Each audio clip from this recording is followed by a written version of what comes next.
Ghanaian lady. She has a restaurant, very nice place.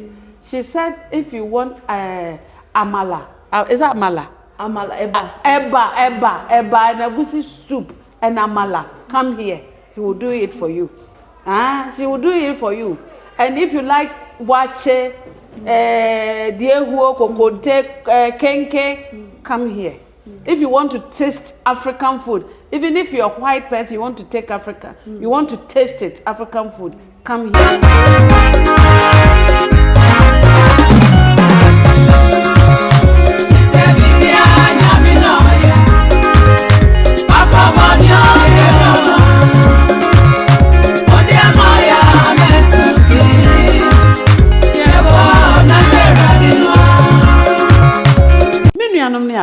Adofo a mo hwe Juu TV. Said ya abrebi amene mo ka me se mo hwe Juu TV. Po modern subscribe to your channel no. Like and share. Obi ama comment. Me se oyesa eye memede. E ma me more vim. E ma me mora ne boost me immune system no.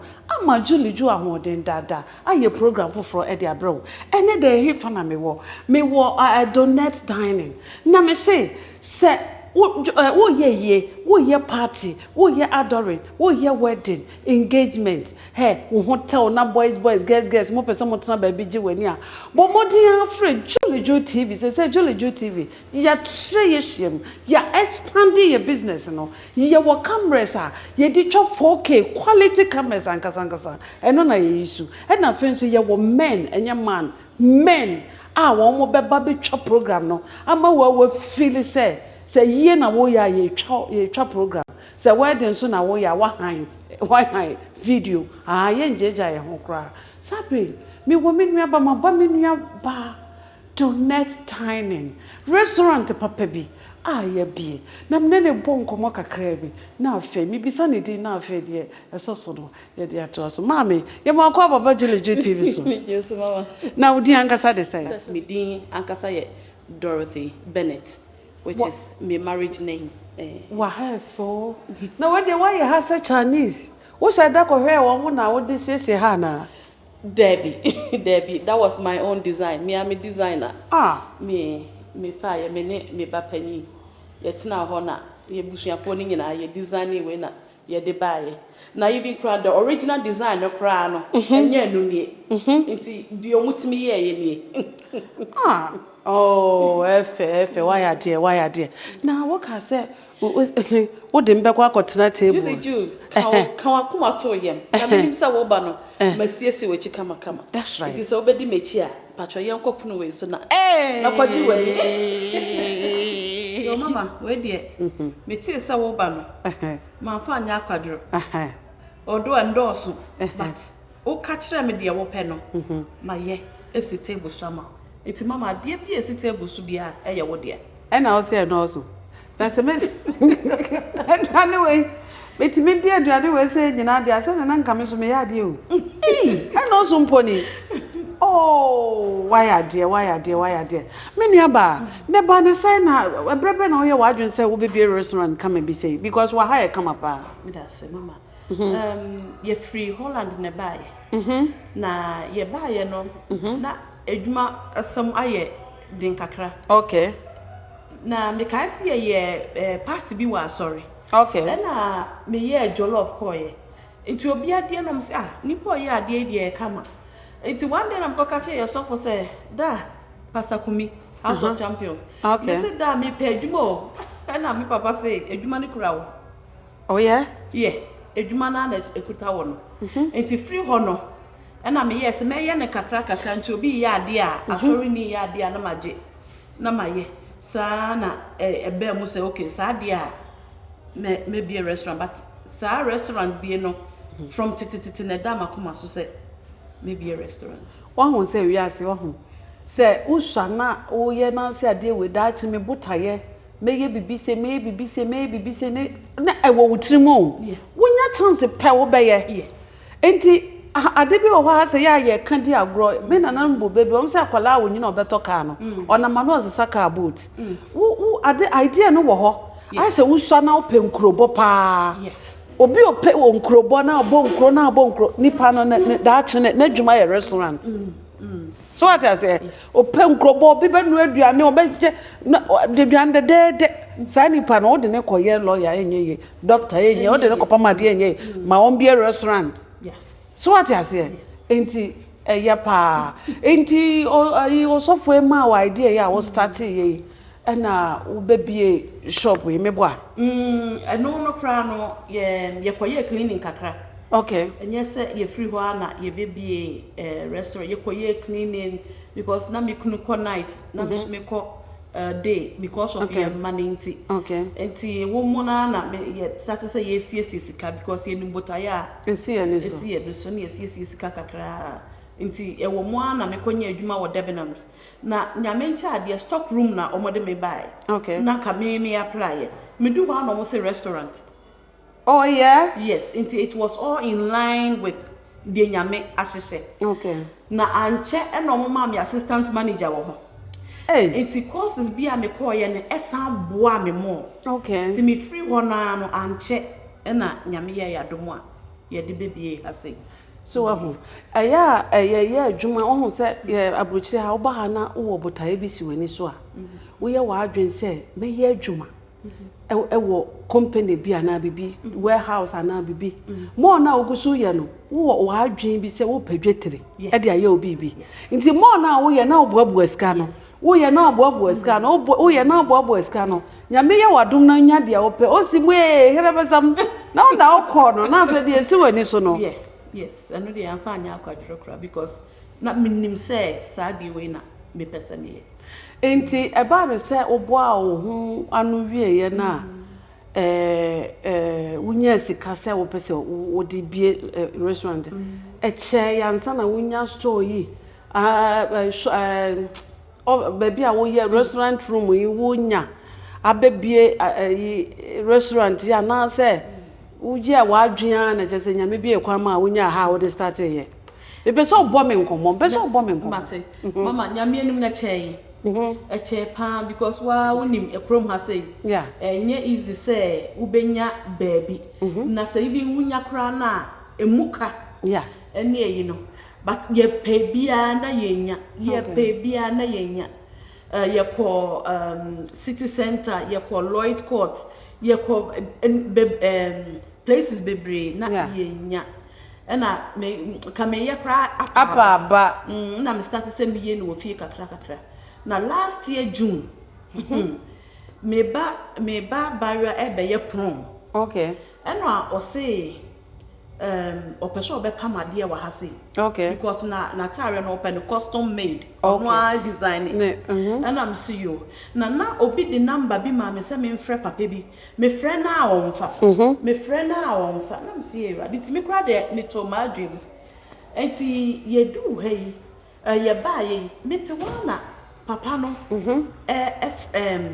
asa papa no frɛ yeah enti papa no frɛ number no and o say na me wahi okay and I'm say oh me wa black he and I'm say oh me wa this corner okay e wa no say membra no so wa ha say okay enti mama nyame ncha de me du ha na papa e gina ha say o say unit ni na wa store me number no wow and no the key ni ma me straight away abra me ntua deposit me ntua hwe that day na say ya hwensu nwira guso nam say yerade say efri nyame me de no ansa me gi me efri nyame na de we de efri nyame anga be de nya we de efri nyame wo bra na na so as asam na make sanity ki na me frɛ me kunu say die sinu ne me ba panyi omo driver ba ampedi apa ye di ki si ade ya no ebie mama de nyame beye na wo kae no omre so a na so yes na ye di mu ana ye di design ma wo mo se ne pese ye ne ye keka ya na nyame aya domo a oh design so di afa nti no se waduane no amanfo ba ha bedidi na omo ye take away so yes amanfo ba ha pa especially weekend from 4 5 6 no okay bi mu kra buku sometimes so baba oh yeah no my friend so we be na mipa 5 na ya ha ma wo na omo aba betina se na omo didi amanfo ba pa yesan wo delivery ne just eat nso so it's an amount for order from online it's never my home restaurant na so okay enti say obi di ni birthday say me Juu me di me birthday ye nipa be 10 and 15 ye pese e ba ha say betna ha e fleze gi ni ade didi wa ha ni ade a ekwan da ho ana ekwan da ho pa eye possible okay ba no ye siesie ha ya ye ha ka mama na say mo bro nipa 15 so ye san wo baby wo green leaves okay community center and also no ye betimi akosiesie ho amamo mu book ye beba ye venue okay siesie ho amamo na mo akọ age moni na dia wo ka dia so obi ye party kura na say ohia venue a mo betimi ama no mo betimi de ho amamo up to 100 people wow oh okay na Ghana for eto de bia mo ye party ni ade a mo brei mo mehu ye nua ba DONETT what say what venue or the high for party wedding ni adoring refreshment ni ade be enye birthday party nko so what you say enti we dey so pe baby aye party and answer refreshment why aware bibia wo pe bia dey wo kan dey year for kra nipa 100 dey say year for kra betimi abehan oh yes na wo pe baby ahan aye wa de a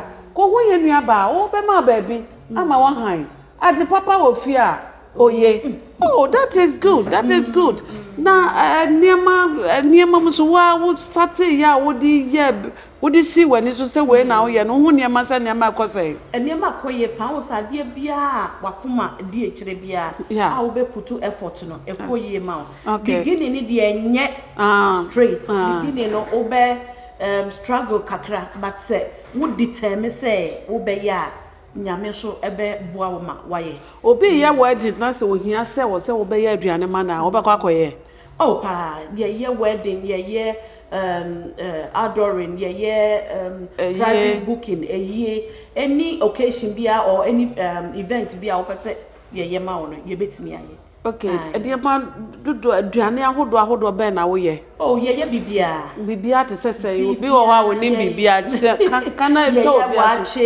ye jollof ye dokuno ye chicken turkey wings trophy ye chibayira ye chikoko ye tuwo safi kokote banku ni nkruma banku ni tilapia like name it acheke any food at all of your choice okay yes. Not just say Nigeria ni kura pe ba no oba ha say eba ni egusi soup ni nyina ye my fellow Nigerians please you see my sister Ghanaian lady she has restaurant very nice place she said if you want amala is that amala eba and egusi soup and amala come here he will do it for you she will do it for you.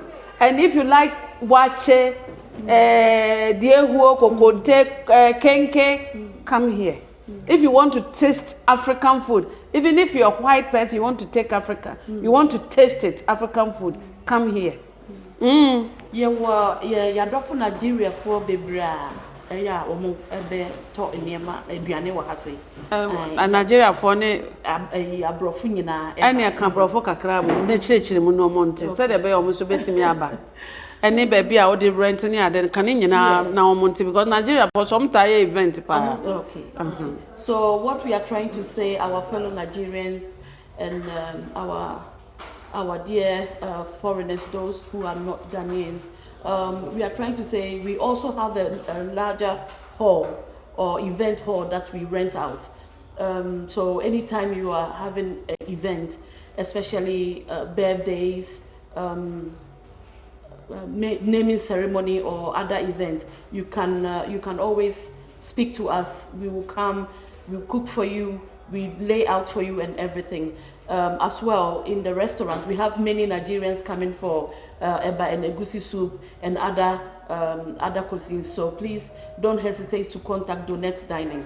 Thank you so much. You and for what you want to join. Mpacho DONETT Dining, you were Bletchley. You were right opposite bus station no abonsan tenten no ye wona chi pepepepe ye ne abonsan na ehwe eni opposite okay now telephone number any postcode the person will do postcode address and kasato obi o ha omfa bus na beba or the MKW 2UW MK2 sorry MK2 2UW Stanley House Bletchley and my phone number so 074 27416856 me sambo so biem 07427416856 and a saka postcode address ni biem Bletchley unit 5 Stanley Hall Stanley Court sorry MK2 2UW okay that's it baby say there ba asem na obeka kire enkrofo a omo ye ya kan say obi pa ba me pese wo hye da ka kire wo mo ye wedding mo ye yi mo ye birthday party bibia say on frɛ bibia onipa ne ye bia no o ma on frɛ wo baba be ya ma no yo enyanum ne adofo no ye frɛ DONETT dining DONETT Catering services ye service ko bebia enti say oh yeah adoring oh yeah party and also even a small gathering kra na opese ye be ye aduane mawa ye ba be ya ma it doesn't matter the size or the shape ye ba be ya ma fe to say ye ma me kan ye wo Bletchley ye ha ne ye wo ofre ye ya ye beba ne ye ba be ya ma ye ba be lay out so ma kama ye nnuane bia aduane bia wo pese ye be ye ma bia ye be ya ma that's it. Okay oh yeah dear she awadofo no enko me tasty waduane ne bi yo me we di akoko e di chale me chia madofo no mo especially me di nyame me di asedama o de nyame kasa me tasty we mu na me de me di asedama me later me di asedama nyame a wama ene abem okay me da yeso yeah you dream abom yes me de asedama nyame me sada me kunu ene me ma ase so wo mo support me in every step of this journey. It wasn't easy, but we have made it. So me da me kunu ne me ma ase titru me kunu me da na se pa ena me da sister Mariam Abrako anso ase waboa me pa ena me da ma sofo nyina Pastor Kumi, Pastor Yao, Pastor Boadi, ne yire me da mu nyina mo ase se mo so masema ene program ya a restaurant aye successful Juu TV nyame shiramu from the manager to the worker to everyone. God bless you nyame shiramu bebre any odra mo yi a kire me da mo ase Juu TV yeso ye hwiri so anuanom se mo wo ye nua ba to ne bo ase ene we bie restaurant papa bi sei e wo Bletchley Ghana for mo me amboaboa ye ho ai wo se enye se wo ba be didi nko ana se bi a wo ya delivery o person o be deliver ma nko a se wo ya wedding na ohia obi abanu aduane ama wa hwehwe no party hwehwe no bibi a wo ye bia se opo bi aye aduane nko ama wo de a ana se wo pe venue be bia wo be ye no ni nipa hodo ahia mu wo ho aye program a bomodia na hwehwe ye nua be o hwehwe na wo be bia enipa 100 efa nipa 100 na je say yie kura no ebetumi aye wo ho ade papa wo fia eye moma ya mo aboa ye ho Ghana fo ne ye den a ye hwehwe cha ye de ani simati ase ye neighbors ni bi se o mu nua ya de o mu so na sene na de na gina che se bibia ye kama ba Ghana fo asa ya na ye twetwe ho asa ya na ye twetwe ho ye sremo moma ye mfa odo emom ohu moma ye mfa odo entina ye de odo tena be ma bibia ye bia aye successful na se dem dey kanka me se wo hwehwe TV program TV de no ane Juu TV na wo pe video coverage so a bo modern say wo be hwehwe Juu TV say ye wo cameras ahodo cameras papa a etwa 4K ai na ye wo men enye men mema akuku dama say ombe ba be twa video no ama wa ankasa wa feel sam pa say wa han video wonu ho da say Julie ubefa Juu TV ama ya ba betwa wo wedding anase wo party bi ama wo enti bomodin a ne contact Juu TV subscribe to your channel no like and share follow Juu TV on Facebook TikTok Juu TV Instagram Juu TV ya dem ase bebre ahaya na Juu TV dem besi me nua ba obebi kan biem mpacho no ene ma adofo ba ba ne yo adofo ene adofo ye da mo se ciao bye